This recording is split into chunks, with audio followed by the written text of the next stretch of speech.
The empath gaining control over their own emotions disarms the narcissist in this spiritual warfare.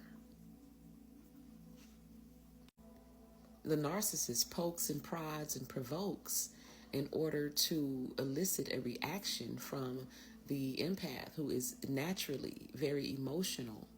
And when they get that reaction, they are siphoning the energy that is being exerted by the empath.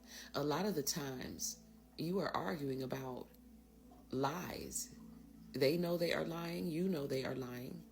They did it to upset you, it worked, and you naturally just began to feed them when you began to cuss them out, when you began to put them in their place, when you began to go into a rage because of the lies, because of the gaslighting, because of the disrespect.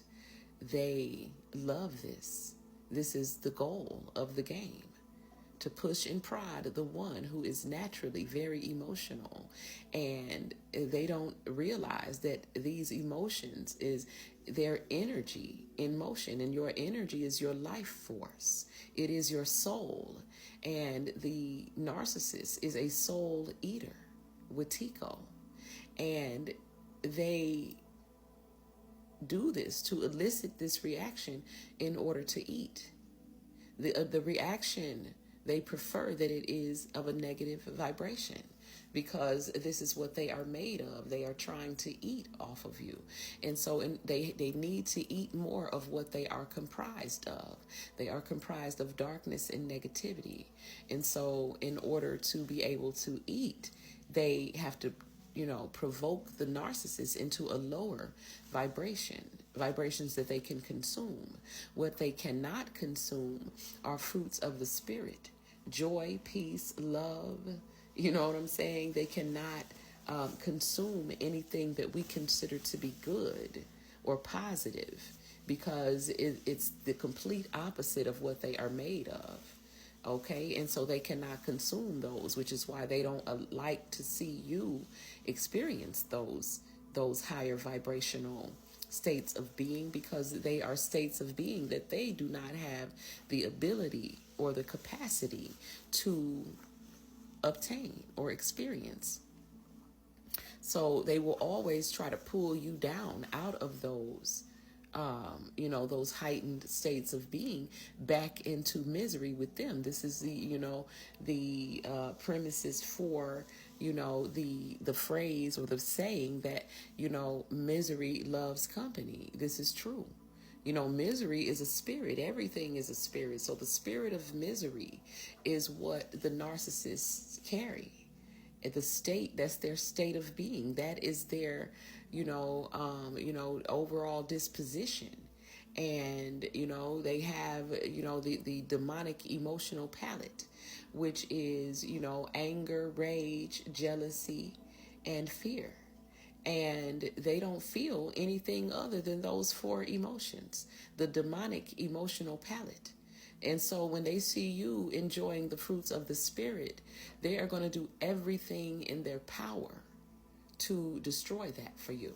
This is why narcissists always destroy special days, holidays, birthdays, anything, that is taking the attention from them. If they are not the main focus of that day, I don't care if it is their child's birthday, they are going to absolutely ruin the day, because they are a cancer in the society within the body of God.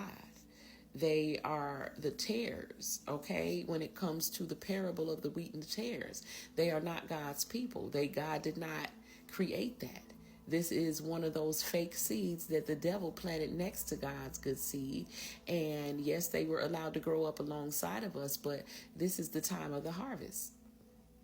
God said at the time of the harvest that he told the gardeners to bundle up the tares and, put them over there, because I'm going to burn those. I don't need them. I don't have any use for those. And put the good wheat, put those in the barn, because I'm going to use those. Those are my good people. And so this is what is happening when you see, it looks like that people are possessed, that everybody's copying everybody, everybody's stealing. Yes, the tares were a copy, okay, of the good seeds that God planted. And so, I always talk about how there are like 12 originals and 12 million copies, or there's a lot of karmics in the spiritual community, karmic readers and people who are just, pretending to be something that they are not. And all of these people, will be exposed, and they're not fooling anybody when it comes down to the other readers and the other seers. We can see you. And so, but, it's not always our jobs to illuminate everything, because the way God is going to do it is, the way God is doing it is beyond anything that we could, fathom. Okay. And, if you are the original, then just continue to be that. But to disarm the narcissist, you have to first heal yourself, because the way that you gain control over your own emotions is to heal those wounds that the narcissist continues to trigger. The narcissist can see, the holes in your spirit where you may still have, inner child wounds and work that needs to be done. And as long as there is something within you that is a vibration to them, this is what they are going to trigger, and hopefully to feed that so that it grows, because that is an energy that they can actually consume. Okay, again, they are literally, vampires, and they want your energy. And so, one of the best protections from the energy vampires is to maintain a high vibration, because again, when you are in a high vibration, you are out of their reach. They cannot reach you.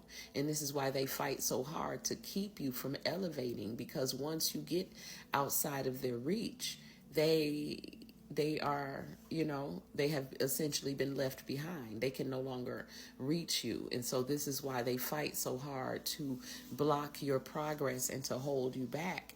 And they wish that they were you, because they know what God, how God takes care of his own, and spoils his children.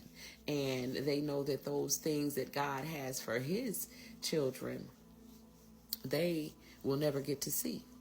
And so, of course, they don't want you to have it, because it is their nature to be pathologically jealous and envious and, and destructive. And so if whatever it is, they hope to get to it so that they can destroy it, because they know that they cannot have it. It's just like the Wicked Witch in The Wizard of Oz trying to get the ruby slippers from Dorothy. No matter how hard she tried, she couldn't get them, because you don't have the spiritual authority to take something that is hers and ours by divine right. It is our blood right, and it is our birthright, and it is in our bloodline.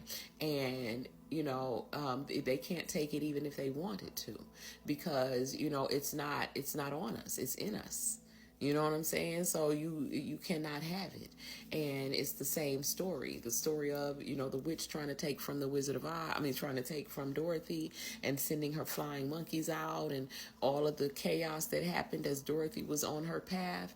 This is us on our path being attacked by narcs and their flying monkeys, okay? And the goal is the Emerald City, which is your heart center. Once you reach there, that is the portal to the higher realms. That is where you meet God at. That is where you will be safe, divine being. So for those of you who have already entered or who have never left, okay, home base, which is the heart center, the Emerald City, welcome home. Peace.